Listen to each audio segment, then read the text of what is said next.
Hey YouTube, it's your boy. I'm back again, and since last time I delved a little bit into identity and, setting yourself up for success and making sure that all of the consequences of your actions work in your favor rather than against you, I thought that this time I would actually take the time to talk about, identity as it pertains to knowing yourself, because I think a lot of people are afraid. I've been afraid. It's it's definitely not easy getting to know yourself. It's very fluid, is the most important thing I have to say, I guess.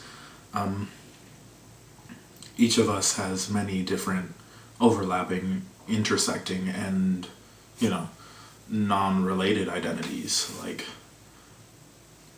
It's just, there's so many different aspects of yourself that you may take on and you may put down and you may come to love and hold very dearly to your heart, or there may be other aspects that you pick up and then you play around with and then you're like, maybe not so much, and dealing with all of that.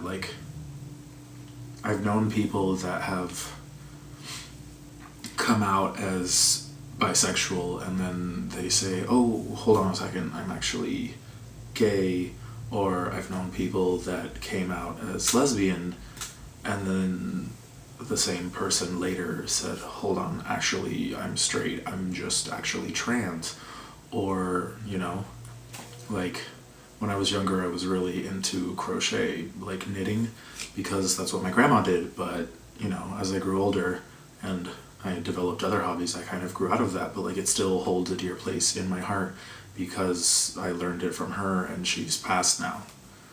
So I guess the driving point would just be to be unafraid, stand authentically and as truly to yourself as you can in your own shoes, because no one else's opinion matters but your own. And obviously those are some choice words, because certain people are in certain situations where they might feel endangered or at risk for portraying certain parts of their identities, and that's not fun.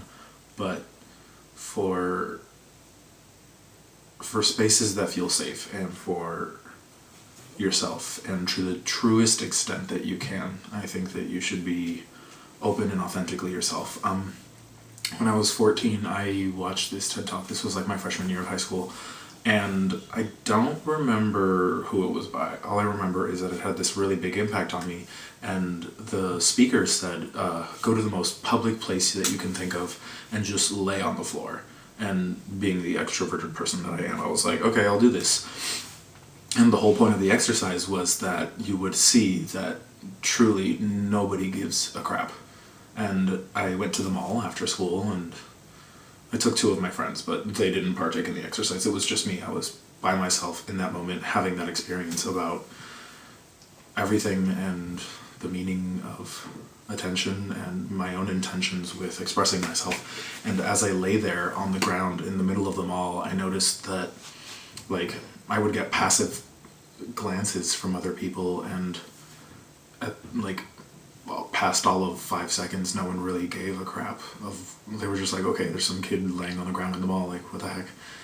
And I guess that was really powerful for me, because I kind of took that as permission to be as truly and authentically myself as I could, because I really, that experience put it deep, deep inside my brain that nobody matters except for yourself. Because even if other people do have opinions and if other people do have something to say about whatever you're involved in or however you express yourself, then either A, you don't know them and they don't matter, B,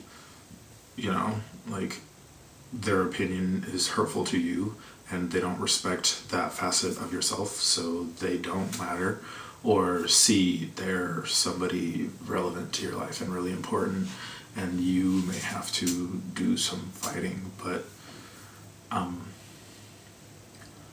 myself and many other people would agree that blood is not an unbreakable bond. And to finish this off, the full quote, as I've heard, is like, blood is thicker than water, but I think that the full quote actually says the blood of forged friendships is thicker than the water of the womb. So take that to mean what you will. I just think that you can find family and belonging in places outside of your ties to people that you share blood with, I guess. So yeah, don't be scared. Live your true and best self that you can, because I don't really think that there's a better way to live. Like everything is fluid. You don't have to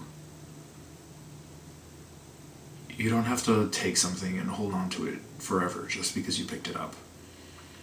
So yeah, love yourself, and love yourself enough to let yourself be yourself, even if you don't know what that is. Thank you, and happy soul searching.